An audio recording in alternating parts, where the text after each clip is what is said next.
Ok, saudações, jornalista Borralho. Daqui é o Jaime MC, rapper, ativista de direitos humanos e jurista.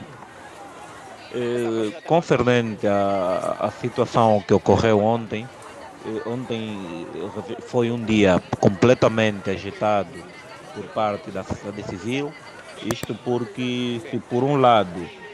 vimos o Dr. Zola, advogado e defensor de direitos humanos, impedido de sair da sua residência devido a uma corrente com cadeado, corrente essa que se assemelha às correntes que se utilizam nas motorizadas, para corrente que serve para eh, fechar ou travar ou ainda se preferir em português mais prático, bloquear a roda quando o motociclista abandona a motorizada numa zona não confortável, não de segurança. Pronto.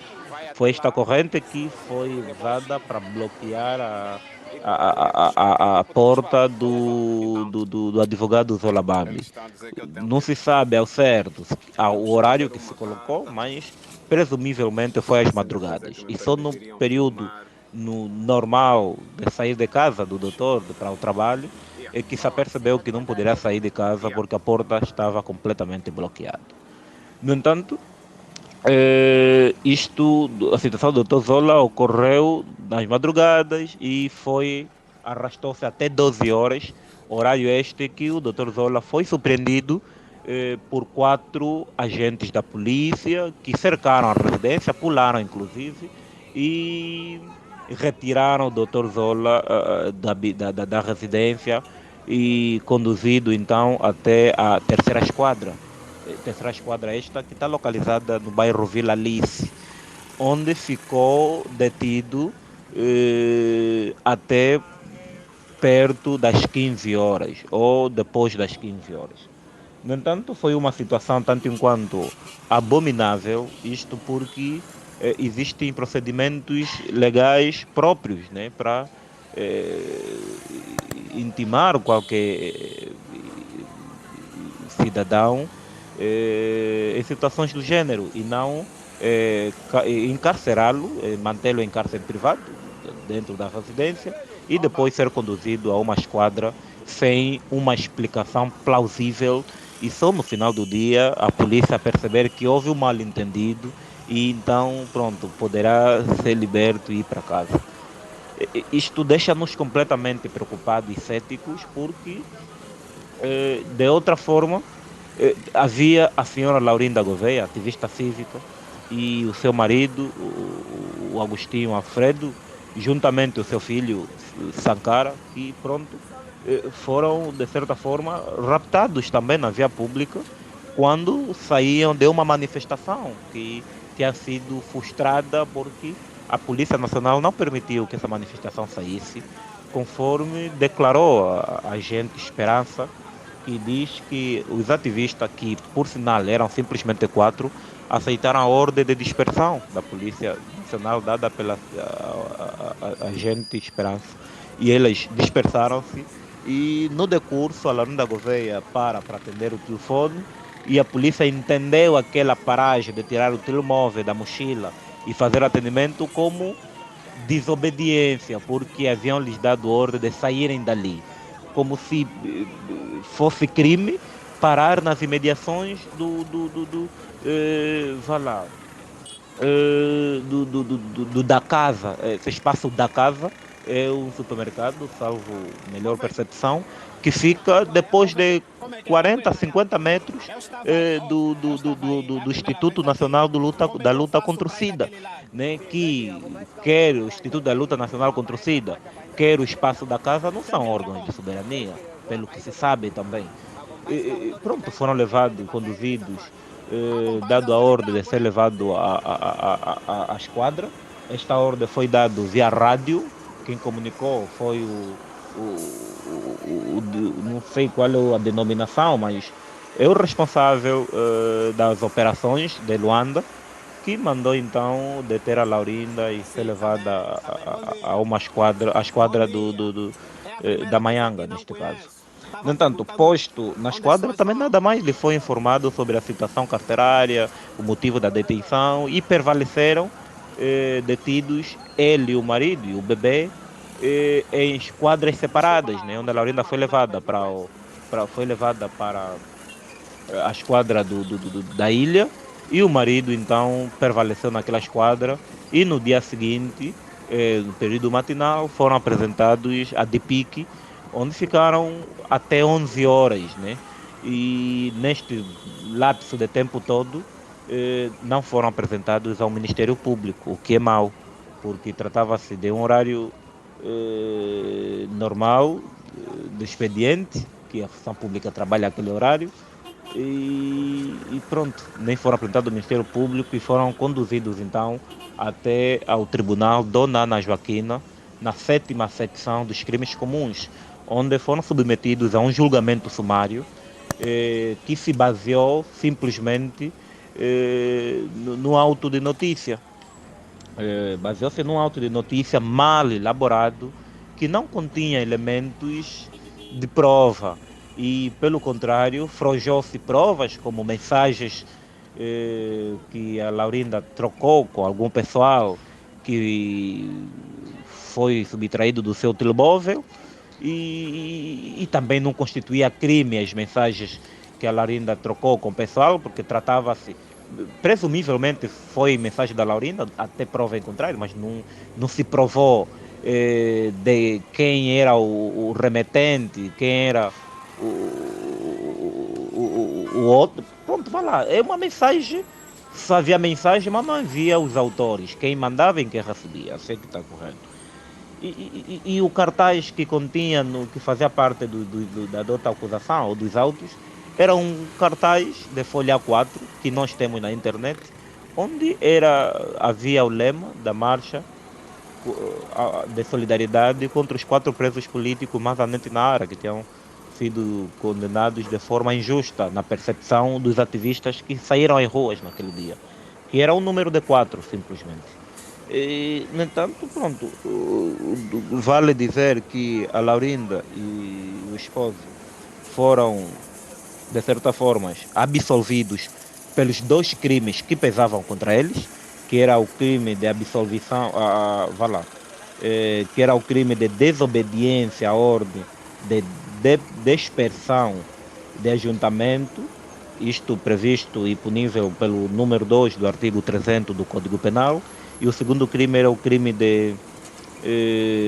perturbação de órgãos de soberania, também previsto e punível nos termos do número 1 do artigo 334 do Código Penal, que em sede de julgamento não houve prova, não houve provas suficientes que levasse a juízo, então, ou imputar a responsabilidade criminal às ativistas por esses 2 crimes. Porque, por um lado, quer os declarantes captores, nesse caso, os agentes da polícia, estamos a falar do comandante da esquadra, que é o comandante Rodrigues, apresentou-se por comandante Rodrigues, que é a agente da polícia que apresentou-se pelo nome da Esperança, explicaram em sede do tribunal, ou declararam em sede do tribunal, situações tanto enquanto que criminasse a Laurinda e o esposo, e nesse caso o bebê, porque pronto, não havia crime. A senhora Esperança, agente da polícia, disse que a Laurinda obedeceu à ordem de dispersão e o comandante que efetuou a detenção depois da Laurinda ter obedecido à ordem de dispersão, também diz que não houve desacato, não houve desobediência, ela obedeceu quando lhe pedimos para subir a viatura, porque a ordem de detenção foi feita via rádio, e pronto, foram conduzidos à esquadra e lá nada aconteceu de anormal, porque também os que receberam a Laurinda na esquadra não se fizeram presente e pronto, e não havia fundamentos. Foi isto que a advogada Margarete Nanga levantou como questões prévias, né, de que o julgamento não tinha razão de ser, porque não tem elementos probatórios suficientes para levá-los ao julgamento. Ainda assim, a digníssima representante do Ministério Público decidiu